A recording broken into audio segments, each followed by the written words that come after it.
يا رحيم صل ربي وسلم على خير المرسلين.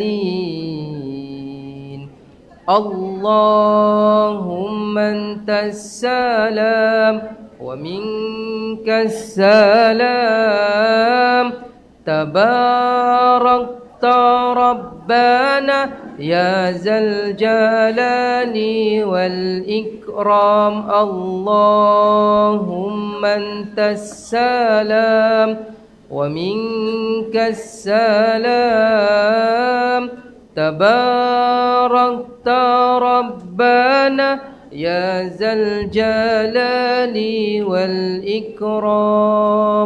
يا رب العالمين يا رحمن يا رحيم صل ربي وسلم على خير المرسلين. Alhamdulillah wassalatu wassalamu ala Rasulillah wa ala alihi wa sahbihi ajma'in. Syukur banyak-banyak, pagi-pagi dah dapat nasi lemak. Alhamdulillah. Selamat hari ni tak puasa kan? Bahagialah. Baik tuan-tuan rahmati Allah, hari ni kita nak tengok lagi hadis yang kita bicarakan. Kali ni kita nak tengok amalan yang Allah suka amalan ni. Tapi ada part apabila satu orang hamba itu dia buat, tiba-tiba Allah jadi tak suka. Apa dia amalan tersebut? Kita lihat hadis. Hadis yang ketiga. Wa an Abdullah bin Amr bin Al-As radhiyallahu anhuma qala qala li Rasulullah sallallahu alaihi wasallam, ya Abdullah la takun mithla fulan kana yaqumul lail fataraka qiyamal lail. Muttafaqun alaih. Pendek je hadisnya dan mudah kita nak faham, cuma perlukan sedikit huraian. Daripada Abdullah bin Amr bin Al-As radhiyallahu anhu katanya, Rasulullah sallallahu alaihi wasallam pernah bersabda kepadaku, hai Abdullah, janganlah engkau sebagai fulan, tadinya suka bangun malam, kemudian meninggalkan bangun malam. Nampak?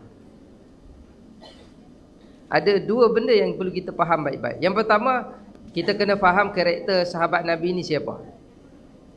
Abdullah bin Amr Al-As. Abdullah bin Amr Al-As anak kepada Amr Al-As. Amr Al-As ni dia di antara orang yang dulu menentang Islam. Dia di antara orang tengah yang ingin mengambil tindakan kepada orang berhijrah ke Habsyah dan berjumpa dengan Raja Habsyah ketika itu. Tetapi balik daripada itu dia terus Islam sebab teguran daripada raja tersebut.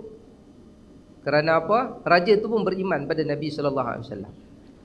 Ketika Rasulullah sallallahu alaihi wasallam masih hidup lagi, dia telah masuk Islam dan dia telah dilantik di antara sahabat Nabi yang luar biasa dalam dunia politik Islam dan juga dalam dunia peperangan. Di antara sahabat Nabi yang kaya jugalah. Selepas kewafatan Rasulullah, dia menjadi gubernur. Amr Al-As menjadi gubernur di Mesir. Baik. Ada anak namanya Abdullah. Dan Abdullah bin Amr Al-As di antara sahabat Nabi yang luar biasa ibadah dia. Di antara yang kuat beribadah. Istiqamah di dalam ibadah. Kalau kita belajar cerita tentang kisah dia, dia di antara sahabat Nabi yang memiliki satu sifat ibadah yang luar biasa. Baik. Lalu ada teguran-teguran kecil yang Nabi SAW, bukan kecil lah, besar lah juga ni, yang Nabi sebut mengenai perkara tersebut, iaitu jangan jadi satu orang ni.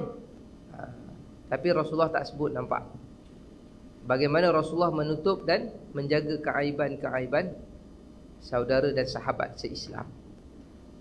Ada di kalangan kita yang okey disiplin dia dalam ibadah. Ada mungkinlah di kalangan kita yang bermasalah sikitlah. Itu pasti ada di dalam. Bila kita duduk berjemaah ni, nampaklah satu persatu. Kalau tak nak bagi nampak, duduk. Itu yang ceklat tu apa? Orang tidur kah? Tu sebelah tu. Baju, ingat orang pelentok dulu.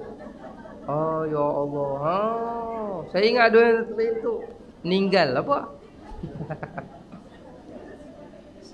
Aduh. Sebab kita duduk kat atas, semua nampak tau. Sampai belakang kita nampak. Yang jalan tu, tengah berjalan pun kita nampak. Dengan jelas. Dengan jelas. Sebab tu kalau yang tidur tu memang nampak jelas. Memang nampak jelas. Sebab tu saya tak suka duduk depan, saya suka duduk tepi. Kalau saya tidur pun tak ada siapa tahu. Nampak je. Sudah. Mengantuk kan. Alah, kita sama-sama mengantuk. Tak apa, faham. Itu yang nak kena kuat sikit suara tu, supaya tak mengantuk. Okey, baik. Faham ya? Kemudian tuan-tuan dan rahmati Allah, yang pertama yang kita kena faham dalam hadis ni, Nabi nak beritahu tentang keutamaan solat malam. Afdal solah al-lail. Sebaik-baik solah dalam kitab. Dalam kitab sebut sebaik-baik solah adalah di waktu malam. Kalau siapa tak mampu solah di waktu malam, menghidupkan malamnya, tak apa, waktu siang ada ruang untuk solah khusus yang boleh kita dirikan, misalnya solat duha waktu siang ni kan. Tapi seafdal solah selepas solah fardu adalah solah di waktu malam. Sebab tu solah di waktu malam disebut di dalam Al-Quran, qumil laila illa qalila, qumil laila illa qalila, nisfahu aw inqus minhu qalila, aw zid alaihi warattilil qur'ana tartila.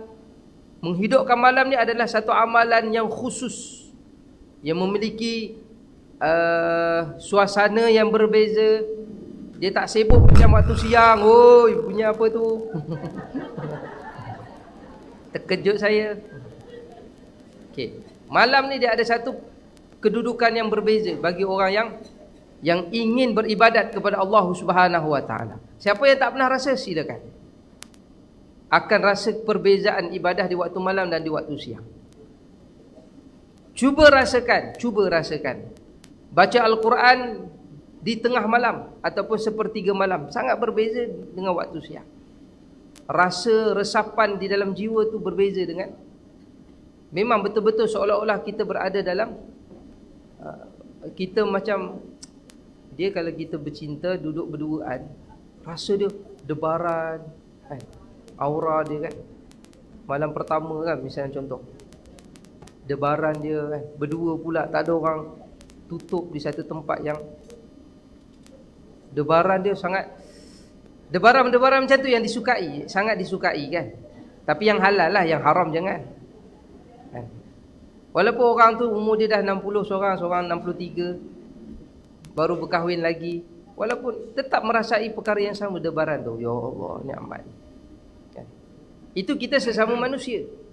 Cuba kita buat dengan Al-Quran, kamu akan rasa dia ada satu debaran yang lain.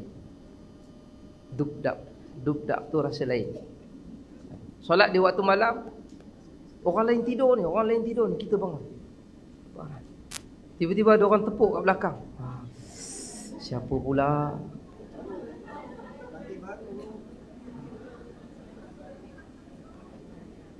Itu yang tak ada rukuk terus sujud tu. Masalah.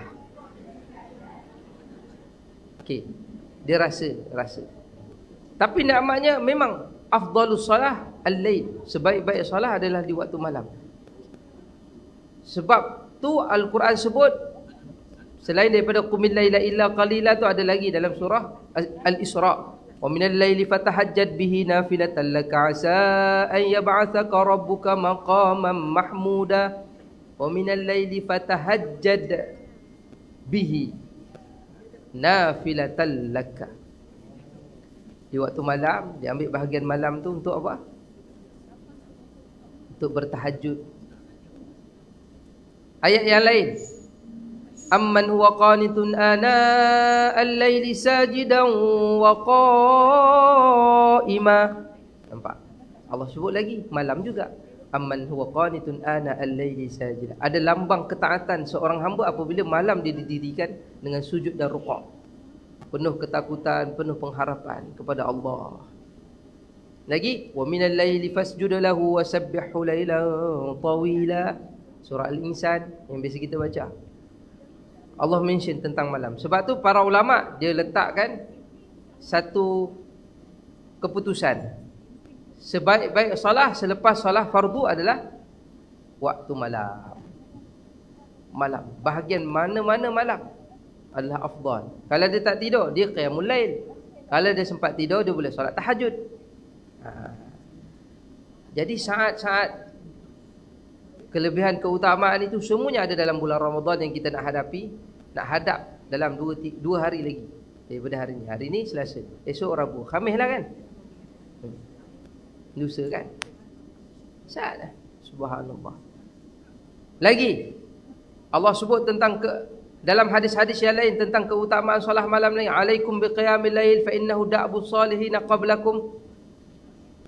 Usahakan untuk mendirikan malam. Kerana apa? Itu adalah kebiasaan orang-orang soleh. Maksud dia apa? Waktu malam, pesta bagi orang-orang soleh adalah ibadah dia kepada Allah. Dan kita kena tahu, kalau kita masuk dalam bahagian mereka, kita akan mendapat doa-doa mereka juga. Itu kelebihannya. Di waktu malam ni orang-orang soleh dia akan doa, ya Allah ampunilah kami ya Allah. Ampunilah kaum muslimin ya Allah. Ya Allah ampunilah, ampunilah, ampunilah, ampunilah, ampunilah. Jadi kita akan dapat doa orang-orang yang soleh. Bahkan di waktu malam inilah adalah suasana-suasana kalau orang tu beribadah, dia setiap amalan ni dia ada gelombang dia tahu. Kekuatan rohani dia. Setiap amal ni dia ada kekuatan roh dia. Jadi bila kita bangun di waktu malam, di kebiasaan orang-orang soleh bangun, kita akan mendapat aura dia orang sekali. Aura lah, kita panggil aura. Dia macam kita duduk dalam dewan ni. Kalau ustaz tu okey, steady sikit, dia orang yang dengar dia akan jadi steady juga. Dia akan steady juga sebab dapat aura tu tadi. Kalau ustaz tu jadi lembek sikit, tu kita panggil aura lah. Sebab tu aura saya dengan Datuk beza. Tapi bila digabungkan, dia jadi lain. Aura tu jadi, kalau Datuk seorang saja, lain pula. Dia ada aura yang tuan-puan sendiri rasakan. Waktu istimak hari tu kan, saya kan style kami bila tangkap gambar kat depan ni, nak beritahu aura tadilah. Memang setiap orang dia ada aura dia, gelombang, kekuatan, tarikan dia kan. Jadi kami letak 2 kerusi untuk saya satu untuk Datuk. Baik. Jadi ada 2 lah kat tengah-tengah tu. Datang jemaah naik ke atas, duduk kat sebelah. Jadi lepas kita lari kat sini, kita lari kat belah kanan pula. Jadi 20 belah kanan, 20 belah kiri. Bila saya nak pergi ke kanan tu, Datuk masih kat sana lagi, tunggulah Datuk Ustaz. Lepas tu makcik kat sebelah tu dia cakap, Ustaz, saya ni datang daripada jauh, niat tu memang kalau boleh nak duduk kat sebelah Datuk Kazim. Saya dah duduk kat sebelah dia. Tiba-tiba dia kata, Ustaz, saya minta maaf, maklumlah, opah ni dah umur 70. Niat datang tu memang nak duduk kat sebelah Datuk Kazim. Saya kata hati, kita rasa, oh baik, subhanallah. Itu kita punya aura. Padahal kalau duduk kat sebelah Datuk, duduk sebelah saya ni pun tak ada masalah kot. Nampak juga kan kau Datuk kan sebelah tu kan. Tapi tak, dia kata kalau boleh memang makcik datang sini ni. Dia buat muka sedih pula. Saya pun bagi je lah. Padahal kita dah duduk. Saya pun bila Datuk datang, saya duduk kat sebelah ni, bagilah kat sini. Orang sebelah pula ni, ustaz ni siapa sudah. Kena pula. Biasalah kan. Yang seorang lagi kata, ini anak Ustaz Kazim ke? Saya kata anak murid. Muka macam nak sama. Itulah pelanduk 2 serupa. Subhanallah. Dia ada aura, dia berbeza-beza kan. Subhanallah. Sebab tu tuan-tuan akan terasa, bila Datuk tak ada mengajar, rasa apa? Aduh ya Allah. Dia ada keseronokan. Guru tu ada, dia rasa seronok. Guru yang kita sayangi tu, dia akan rasa. Sama lah, kita pun akan terasa begitu. Tapi disebabkan kita faham, masing-masing ada perjuangan masing-masing, tugas masing-masing. Lalu kita tetap bertahan kerana apa? Kebaikan tu tadi. Kerana ilmu tu tadi. Subhanallah. Baik. Jadi tuan-tuan dirahmati Allah, di malam hari dia ada aura dia. Kekuatan malam tu tadi, kelebihan. Dan Allah yang sebut, Allah yang berikan gelombang-gelombang ataupun suasana tu tadi. Itu adalah ibadah kebiasaan orang-orang yang soleh. Orang-orang yang soleh dia mengambil peluang untuk beribadah kepada Allah Subhanahu wa taala. Orang yang bermaksiat dia jadikan malam untuk dia menutup keaiban dan kejahatan dia di kegelapan malam. Dia mengambil peluang di situ pula. Itu orang yang fajir lah, orang yang mencari jalan-jalan dosa itu tadi. Tapi bagi orang yang saleh, yang benar perkataannya dan benar hatinya dan amalnya, dia akan jadikan bahagian malam dia untuk beribadah kepada Allah Subhanahu wa taala. Itu yang perlu difahami mengenai hadis ni tadi untuk permulaan. Nabi nak bagi tahu bagus. Amalan malam ni luar biasa amalan para anbiya, wali-wali Allah, orang-orang soleh. Tetapi yang tak bagusnya yang mana? Nabi kata dekat Abdullah bin Amr al-As. Nabi kata jangan jadi macam fulan ni, kana yaqumul lail fataraka qiyamal lail. Elok dah bangun malam, lepas tu dia tinggalkan malam. Hidupkan malam tu dia tinggalkan. Tak cantik lah. Okey. Baik. Ada satu kesilapan lagi Nabi nak tegur. Kita tak nampaklah siapa lelaki tersebut. Mungkin Abdullah bin Amru dia kenal siapa lelaki tersebut. Macam kita duduk ramai-ramai ni kan. Jadi kita tahu kawan-kawan kita ni macam mana sifat dia. Ada yang datang awal, ada yang datang lambat, ada yang datang pertengahan, ada yang sekian. Ada yang datang awal tapi mulut dia nyom. Kenal dah. Okey, baik. Tak apalah. Jadi Nabi masih menyorokkan siapakah gerangan lelaki tersebut. Tapi Abdullah bin Amr mesti dia kenal siapa lelaki tersebut. Kenapa Nabi kata tak bagus lelaki tersebut tentang ibadah dia? Awal-awal mungkin dia memberatkan ibadah dia. Dia buat sekian. Lah kali bila dia berat, dia bosan, dia penat, dia lalai, dia dah tak larat, dia tinggal.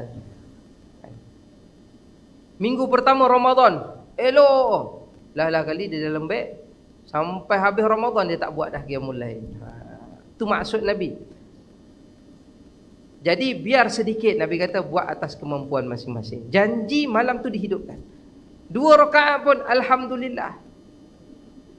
Yang ringan-ringan. Sebab tu solat tu dia ada yang ringan, dia ada yang berat. Kita kena faham. Solat tu ada di awal waktu, di akhir waktu. Setiap keadaan tu dia ada keutamaan. Tapi bagi kita yang baru nak belajar-belajar ataupun yang nak belajar untuk istiqamah, lalu buat mengikut kadar kekuatan masing-masing. Fattaqullaha mastata'tum. Tapi janji jangan tinggal. Starting dengan 2 rakaat. Yang dah biasa, up sikit 4 rakaat. Kalau dah okey sikit, jadi 6 rakaat. Okey. Itu maksudnya Nabi. Tapi kalau boleh, jangan tinggal langsung. Di istiqamah.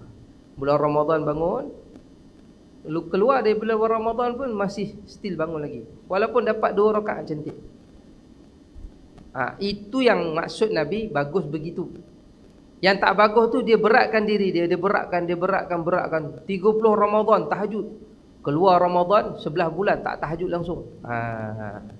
Itu yang Nabi kata tak bagus, tak cantik lah kalau buat macam tu. Kalau boleh, begini. Jadi itu maksud Nabi mengenai tentang ibadah malam. Yang sahabat Nabi ni dia tersilap ataupun tersalah langkah di dalam melakukan ibadah. Sebab tu ulama dia ajarkan kepada kita memang kena susun. Ibadah kita ni kena susun baik-baik. Jangan ada yang terlepas, jangan kita buat sesuatu melangkaui sesuatu amalan yang lebih afdal daripada amalan yang lain. Kita kena tahu kira-kira mana yang lebih afdal. Solat berjemaah ke solat bersendirian? Okay. Kalau kita dah tahu yang afdal solat berjemaah, lalu kita cari ruang bagaimana aku boleh solat berjemaah. Macam tu. Ni saat lagi ni kita nak masuk Ramadan. Sebelum solat tarawih, kita ada solat sunat sebelum isyak dan selepas isyak. Mana yang afdal? Solat selepas isyak dengan solat tarawih, mana afdal? Sila jawab. Solat sunat selepas isyak, ba'diyah isyak dengan solat tarawih, mana afdal? Jawab sama-sama. 1, 2, 3. Apa dia? Ba'diyah isyak. Betul. Clap your hand. Solat sunat selepas isyak, ba'dah isyak afdal berbanding dengan tarawih. Okey. Bukan maksudnya lepas solat sunat ba'dah isyak lepas tu tak buat tarawih, bukan. Maksud dia di situ ada keutamaan dua amalan ni tadi. Lalu kita kena tahu di mana kita nak dahulukan. Okay. Jangan ditinggalkan ba'diyah isyak lalu dia buat tarawih. Boleh buat tarawih, lepas tu habis tarawih dia buat ba'dah isyak pun boleh juga. Tak salah kedudukan tu tadi. Tapi jangan tinggal ba'diyah isyak, itu lebih utama daripada tarawih. Kedudukan aulawiyat tu kita kena tahu. Solat sebelum isyak, dia yang tu boleh ditinggalkan. Dahulukan solat isyak. Sebab kita nak kejar solat tarawih tu pula, boleh. Kalau ada kesempatan di satu-satu tempat untuk melaksanakan ibadah-ibadah sunat yang tadi sebelum isyak, buat isyak, lepas tu selepas isyak buat, lepas tu solat tarawih pun cantik juga. Tetapi susun elok-elok, dia boleh disusun. Macam zikir lepas solat. Nabi utamakan lepas maghrib penuh dengan lepas subuh penuh. Kalau zuhur, asar, isyak, boleh dikurangkan zikir tu tadi. Itu kita kena faham. Janji disusun dengan baik. Sebab tu zikir tu tujuan kita letakkan dengan bilangan. Tujuannya untuk apa? Untuk latihan. Tetapi kalau kita dah biasa, kita tak perlu angka dah. Terus. Sebab kita dah biasa. Subhanallah. Dah biasa. Tapi kalau bagi orang yang tak biasa, dia kena letakkan latihan tu tadi. Dia kena susun ibadah dia. Okey, kali ni aku nak target bulan Ramadan ni aku nak dapat apa. Selalu bulan Ramadan yang saya target, kalau tuan-puan nak tahu saya punya target, yang pertama solat berjemaah tak tinggal lah. Itu target saya. Semua waktu. Imam ke tak imam, tugas imam ke, solat berjemaah setiap waktu, itu target. Jadi tuan-puan boleh buat begitu. Lagi apa? Tuan-puan nak target, susunlah target tuan-puan, tulis. Tarawih kita di sini buat 40 rakaat.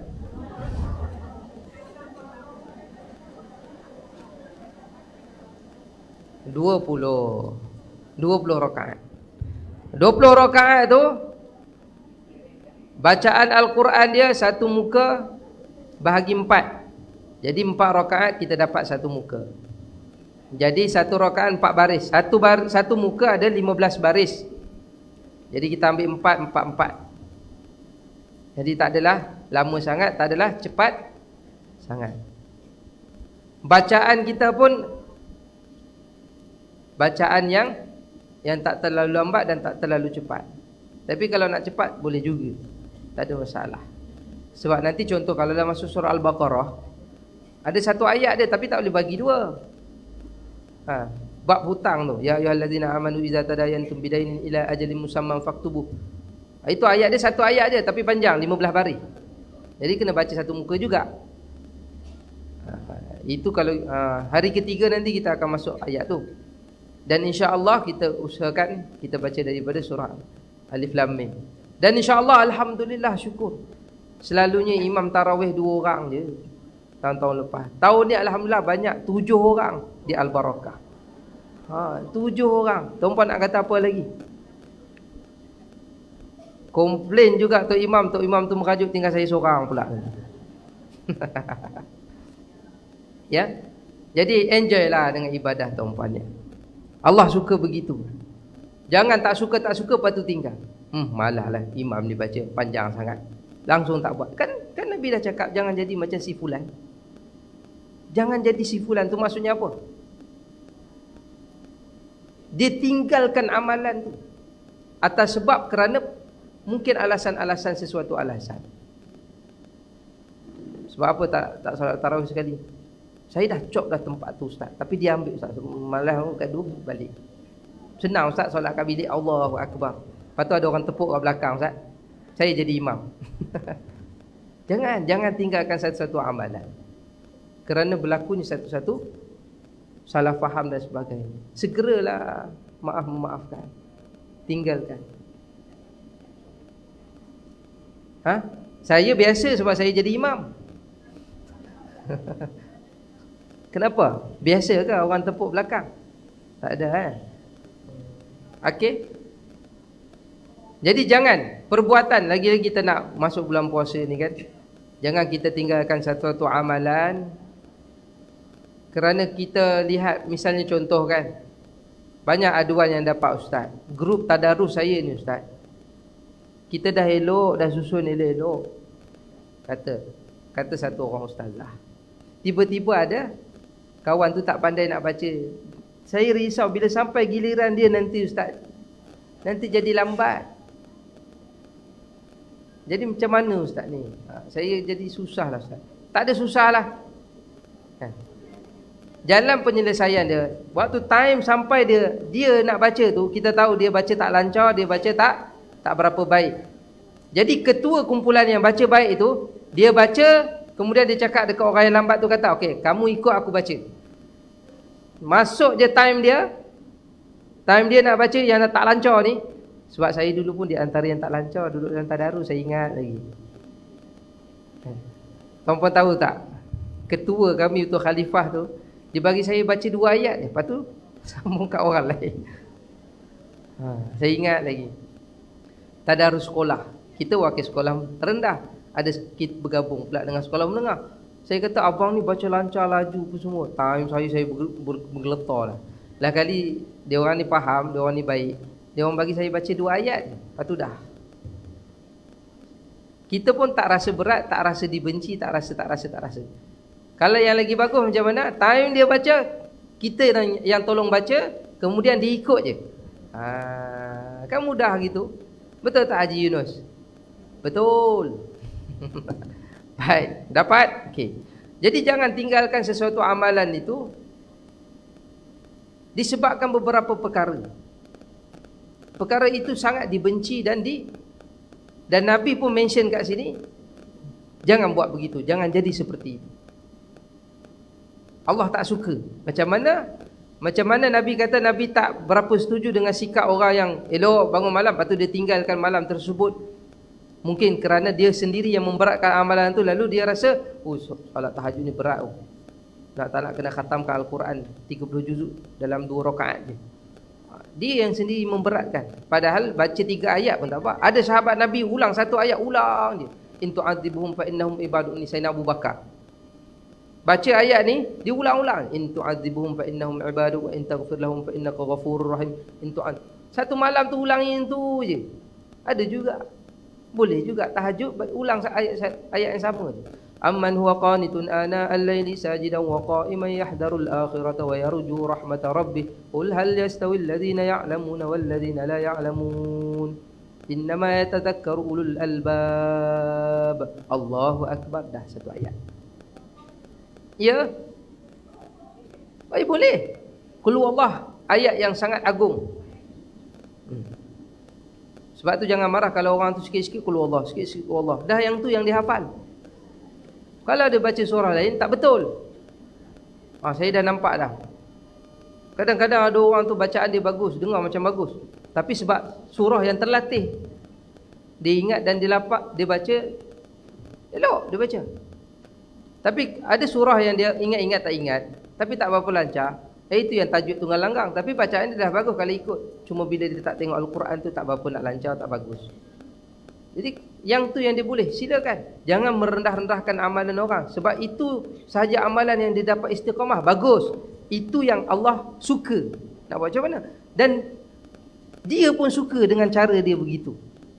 Janji dia dapat, alhamdulillah dia dapat. Yang perlu kita koreksi adalah diri kita. Adakah amalan yang kita buat satu-satu tu kita dapat istiqamah dengan baik? Orang tu dia dah istiqamah. Orang tu dia dah istiqamah dengan amalan yang sedikit itu, tapi dia dapat berterusan sampai sekarang. Silap-silap kalau kita tanya, dah berapa lama awak amalkan surah Al-Ikhlas setiap kali solat? Sejak saya baligh lagi ustaz. Oh, nampak. Dahsyat oh. Maksud daripada sejak dari baligh, setiap kali solat qul huwallah aje. Agak-agak berapa banyak pahala dia dapat dengan qul huwallah tu saja. Maksudnya istiqamah dia kan. Bagus. Tapi kalau dia dapat surah yang lebih, dia contoh, dia tahu surah yang lebih panjang dan sebagainya, tapi saat-saat dia baca itu, saat-saat dia tukar, saat-saat dia baca itu. Sebab tu Nabi ajar tentang istiqamah di dalam membaca Al-Quran di dalam solat. Misalnya contoh hari Jumaat. Hari Jumaat surah As-Sajadah, Al-Insan kan. Itu di antaranya. Nabi akan baca lagi surah apa? Surah Qaf malam Jumaat. Lagi apa? Banyaklah, banyak. Contohnya amalan wirid sebelum tidur Nabi ajar kan. Ringan dan semua orang boleh amalkan. Kalau surah Al-Mulk tu 6 minit je. Tak mengganggu pun. Main lato-lato lagi lama. Tuan-tuan tengok budak-budak tu main lato-lato. Lama. Saya nak pergi Maidin. Alamak, Maidin dah tutup. Lewat pula datang. Saya tengok ada satu orang budak duduk kat tepi tempat mainan tu. Lagi lama dia main lato-lato tu daripada dia baca. Kalau dia baca Al-Waqi'ah Al-Mulk 6 minit tu, main lato-lato tu sejam, agak-agak berapa kali hatam Al-Mulk? 60 minit bahagi 6, 10 kali khatam Al-Mulk. Main lato-lato bukan berfaedah apa. Dia tak dapat apa pun. Mak bapak dia pun tak dapat apa. Kalau mak bapak dia dah meninggal, lagilah tak dapat apa. Belum tentu tengah main lato-lato boleh zikir. Belum tentu. Saya dah try dah. Lama dah try. Rantai lah pula. Sambil-sambil main zikir. Subhanallah, subhanallah. Memang tak boleh. Memang susah. Kok saya nak sangka baik, mungkin orang yang main lato-lato tu zikir. Subhanallah, subhanallah, subhanallah. Rupanya tak. Memang tak boleh. Siapa yang main lato-lato memang dia tak boleh nak zikir. Tak boleh. Tak boleh nak campur benda tu. Sebab perbuatan tu memang mungkinlah dikategorikan perkara yang sia-sia kan. Memang tak boleh. Sejak saya main hari tu sampai sekarang saya tak main dah. Sebab saya nampak memang tak ada. Sekadar tahu skill dia tu je lah. Oh, cara dia macam ni, cara dia macam ni. Saya suruh Ustaz Samsudin tu, Pak Arab kita tu, Ustaz Samsudin, jaga tahfiz tu, suruh try main. Sekali saya tengok dia main, lagi laju. Saya kata, oi, Ustaz pandai main. Oh, saya main daripada kecil dulu dekat Mekah dulu dah ada dah. Oh, dekat Mekah pun dah ada. Saya kata, dahsyat. Oh, Ustaz tu dia tak payah kepit-kepit, dia pegang je tadi tak. Oh, lagi power. Maksud dia dah terbiasa. Tapi memang tak ada, alah sekadar permainan biasa. Okey, baik. Jadi pengajaran daripada hadis ini, yang pertama, keutamaan malam perlu diusahakan. Kerana apa? Amalan di waktu malam ini di antara amalan untuk menghidupkan roh seorang hamba tu.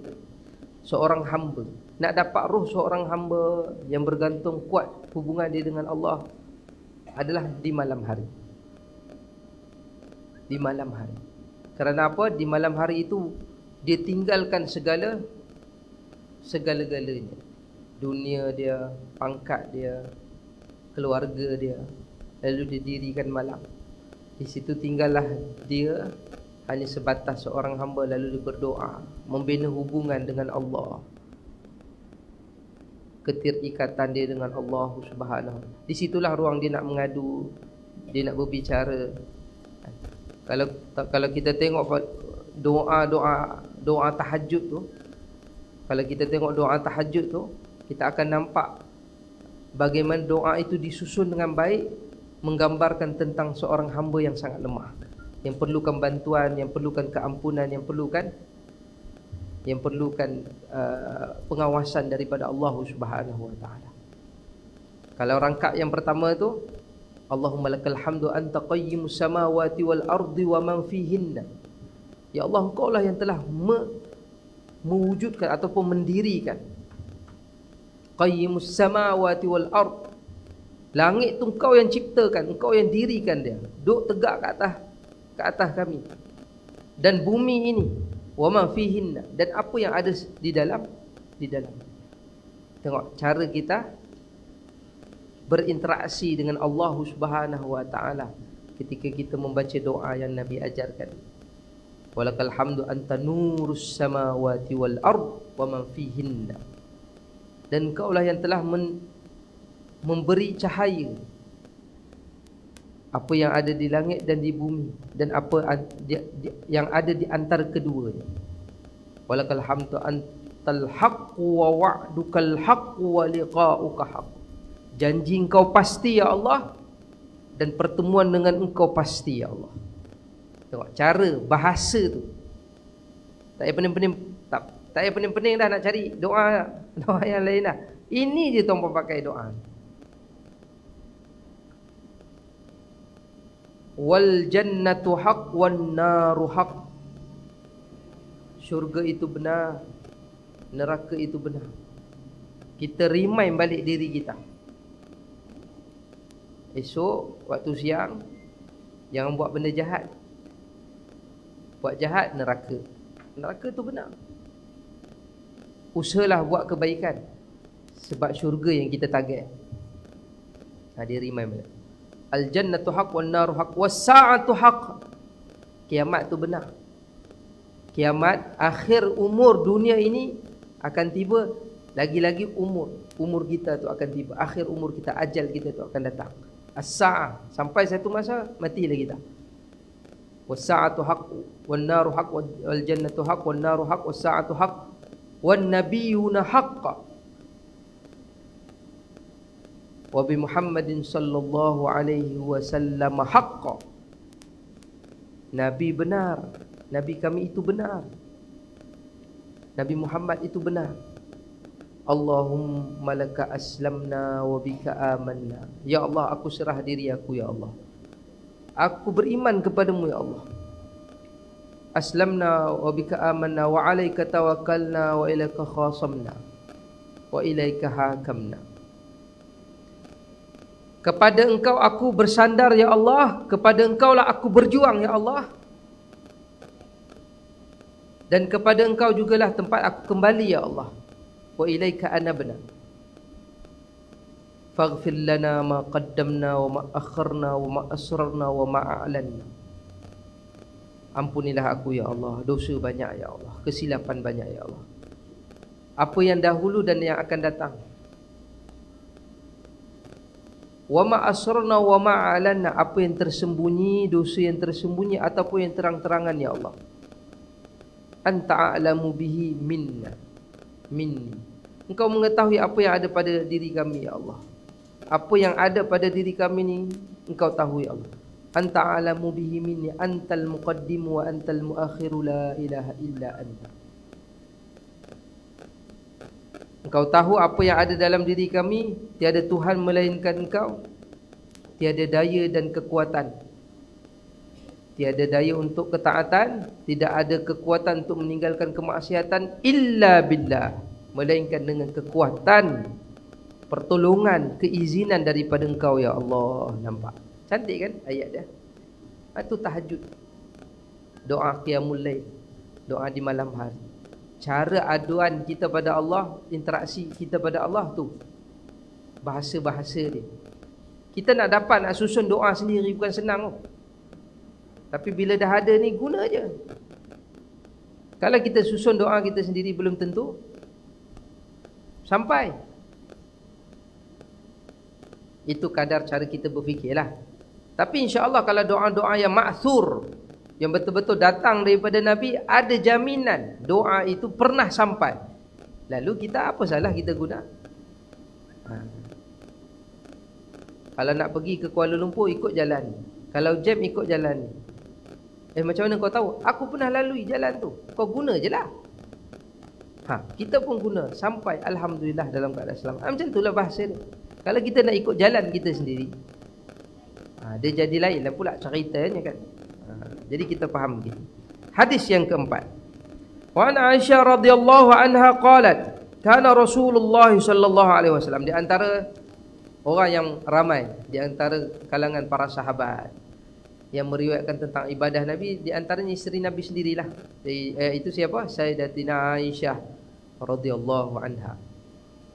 Kana Rasulullah sallallahu alaihi wasallam idza fatathu shalah min al-lail min waja'in aw ghairihi shalla min an-nahar 12 raka'ah. Rawahu Muslim. Daripada Aisyah radhiyallahu anha katanya Rasulullah sallallahu alaihi wasallam biasa, nampak nama pun biasa. Itu biasalah tu. Okey. Jika terhalang oleh sakit ataupun lainnya untuk solat malam, maka dikerjakannya di waktu siang 12 rakaat. Malam tahajud kan 12 rakaat. Tapi kalau Nabi terhalang untuk melakukan ibadah di waktu malam atas sebab faktor-faktor yang lain, maka Rasulullah akan qada ataupun Rasulullah akan melakukan ibadah tu 12 rakaat solat sunat tu tadi di waktu siangnya. Itu yang kita sebut semalam tu. Kalau kita dah terbiasa hidupkan malam, tiba-tiba ada halangan-halangan yang kita tak dapat, mungkin kerana musafir dan sebagainya, ataupun aksiden, ataupun sakit dan sebagainya.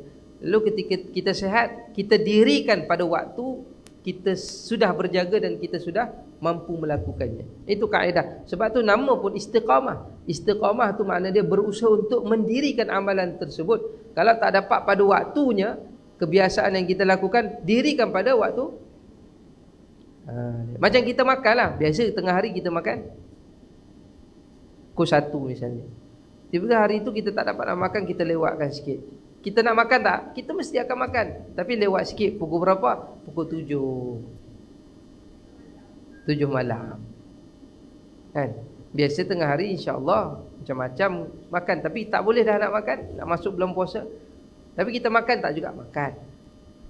Jadi kita usahakan makan tu pada waktu yang telah ditetapkan dalam syarak, iaitu ketika kita berbuka, iaitu waktu bulan puasa, maksudnya waktu maghrib. Waktu maghrib tu bila masuk dia? Bukan waktu azan dikumandangkan, tuan-tuan jangan salah. Azan je terus buka, salah. Padahal baru pukul 7. Ini yang berlaku, ini benda yang kita ingatkan baliklah. Sebab benda ni berlaku tahun lepas. Kita punya Bilal tu testing, hidayat. Testing, subhanallah, Allahu akbar. Lah kali ada jemaah kita yang pegang kurma dia masukkan mulut. Sudah dah telan. Sudah. Dah telan. Diingatkan rupanya kawan tu Bilal. Dia tengah test. Kawan tu dah telan. Jadi jangan menentukan masuknya waktu solat tu semata-mata kerana azan sahaja. Azan tu maksudnya menyeru pada solat. Jangan tersilap. Ni yang tersilap. Nampak macam tak ada apalah ustaz, biasa. Tak. Benda ni lah yang bahaya ni. Kesan dia apa? Orang tu kena qada balik solat. Solat pula. Puasanya. Dan berlaku juga tahun lepas kes di sebuah negeri, DJ radio tu dia pasang azan tu awal. Habis satu negeri berbuka puasa. Kesan dia apa? Tak sah. Lepas tu dia buat pengumuman minta maaf. Kan? Habis kawan tu kena pecat kot. Silap macam tu. Ini bukan biasa-biasa. Jadi hukum dia apa? Puasa dia tak sah dan perlu diqadakkan selepas Ramadan. Jadi masuknya waktu maghrib bila ada cahaya kekuningan di ufuk barat. Dan kalau bayang-bayang kita tu habisnya waktu asar tu, macam mana kita nak tahu? Bila bayang-bayang kita 2 kali ganda panjang, maka habislah waktu asar dan mulalah masuk waktu maghrib. Okey. Waktu bila nak niat? Kalau dalam mazhab kita, niat puasa Ramadan tu, kalau Imam Maliki, kalau mazhab Maliki, puasa 1 bulan, niat 1 bulan pada permulaan Ramadan. Tapi kalau ikut mazhab kita, tiap-tiap malam kena kita niat di permulaan malam. Permulaan malam bila? Waktu Isya. Isya adalah permulaan malam. Lepas kita berbuka tu, dah masuk solat Isya, di situ dah boleh dah niat. Di permulaan malam. Hilangnya cahaya merah, di situlah permulaan malam dan permulaan solat Isya. Itu kaedah nak faham. Baik. Jadi yang keempat itu yang kita belajar, yang keempat, hadis keempat ni nak cerita tentang bagaimana kesempurnaan amal dan perbuatan itu perlu dilakukan berterusan, jangan bosan-bosan. Allah suka kan hadis kat atas tu kan, wa kana ahabbud dina ilaihi ma dawama sahibuhu alaihi. Allah memang suka bila seorang itu dia mendirikan agama itu, dia istiqamah dalam urusan-urusan agama, amal-amal agama ni berterusan, walaupun sikit dia, cantiklah, tapi dia berterusan. Dia tutup aurat dengan sempurna, dia solat ibadah dengan baik, teratur, cantik. Dia tak ada kejap buat, tak buat, ada tak ada. Allah suka begitu. Memang disukai di dalam agama begitu. Baik. Jadi sehingga kan Nabi berusaha untuk mendirikan amalan malam ni tadi kalau tak dan atas halangan, beberapa halangan sakit dan sebagainya. Lalu Nabi akan dirikan ketika Nabi sudah sihat, di waktu yang lain ataupun di waktu siang. Subhanallah. Cantik. Itulah yang dikatakan amalan, rajin menjaga kesempurnaan amal ibadah pada tajuk kali. InsyaAllah kita akan sambung lagi pada fasal yang seterusnya, iaitu perintah rajin menjaga sunnah dan tata tertibnya. Wallahu alam, cukup sekadar itu. Subhanakallahumma bihamdika asyhadu an la ilaha illa anta nastaghfiruka wa natubu ilaik. Bismillahirrahmanirrahim. Wal 'asri innal insana lafi khusr illa alladhina amanu wa 'amilus solihat wa tawassaw bil haqqi wa tawassaw bis sabr. Insyaallah akan hadir tetamu-tetamu kita untuk bulan Ramadan ni kurang lebih 30 orang. Jadi sama-samalah kita raikan, sahabat-sahabat kita kenal. Ada yang datang dari Kelantan, Johor, Selangor, Kedah dan sebagainya.